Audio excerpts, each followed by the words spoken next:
في ليلة باردة هادية بشكل غريب، قعد كريم لوحده في أوضته، ولا صوت غير صوت نفسه.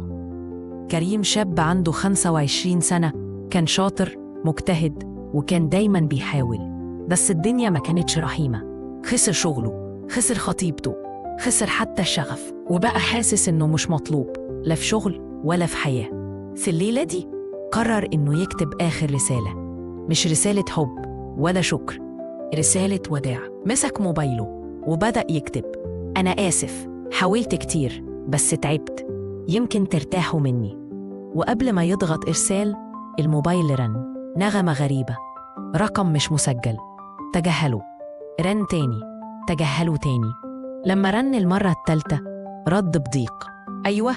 جاله صوت بنت هادي: أسفة لو الرقم غلط، بس حضرتك كريم؟ سكت شوية وقال: أيوة أنا. مين؟ قالت له: أنا نهى بنت خالتك من جهة مامتك. يمكن ما تفتكرنيش، اتسرقنا وإحنا صغيرين، بس لقيت رقمك بالصدفة وحسيت إن لازم أكلمك النهاردة. سكت. الكلام ما كانش مهم، اللي كان مهم إنها كلمته في اللحظة دي بالذات. هو ما قالهاش، بس المكالمة دي أنقذته. 10 دقايق رجعوه للحياة، 10 دقايق خلوه يقرر يبدأ من جديد. من وقتها كل ما يحس بالضعف يفتكر إن في حد اتصل عليه من العدم وكان سبب في نجاته. ساعات مكالمة واحدة ممكن تغير مصير كامل.